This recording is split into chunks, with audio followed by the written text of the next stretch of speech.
I'm Dr. Shadna Jain. I'm the Secretary General of Delhi Gynecologist Forum. Welcome to our YouTube channel, Life Care Center, सही उपचार। दीपावली के बाद राजधानी में प्रदूषण का स्तर बेहद खतरनाक स्थिति में पहुंच गया है। इससे हॉस्पिटल्स की ओपीडी में सांस संबंधी समस्याओं के मरीज बढ़ गए हैं। इस खतरनाक प्रदूषण से शरीर पर कुछ दुष्प्रभाव होते हैं।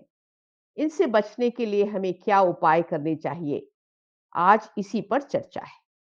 बुजुर्ग और बच्चे ज्यादा प्रभावित होते हैं।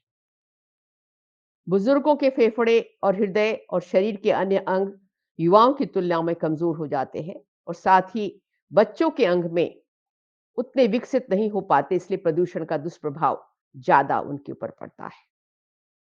मैं गायनेकोलॉजिस्ट हूं, तो प्रेगनेंसी के दौरान भी ये केसेस बढ़ जाते हैं। साथ ही गर्भवती महिलाओं को या तो वो बाहर ना निकले, और अगर वो बाहर निकलते हैं तो बच्चों के जो बच्चा पल रहा है उनके पेट में, उस पे भी दुष्प्रभाव पड़ता है।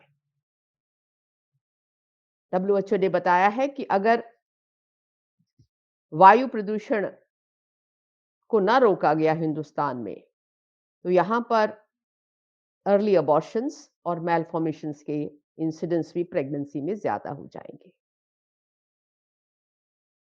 इसलिए अगर आप बाहर निकलते हैं तो आप या तो निकले ही ना, और निकलते हैं तो N95 मास्क सक्षम है इस दुष्प्रभाव को कम करने के लिए।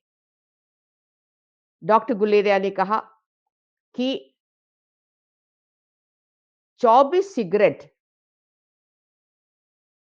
के बराबर ये वायु प्रदूषण आपको दुष्प्रभाव दे रहा है, और अगर आपने 2-3 फूलझड़ी चढ़ाई है तो ये 200 सिगरेट के बराबर हो जाता है, वो भी थोड़े से समय में। इसको हमारे लंग्स इस वायु प्रदूषण के दुष्प्रभाव को नहीं झेल सकते। इसलिए आज की तारीख में घरों में भी जो पूजा करते समय हम धूप बत्ती, अगरबत्ती का इस्तेमाल करते हैं, उसको थोड़े दिन के लिए ना करें, और N95 मास्क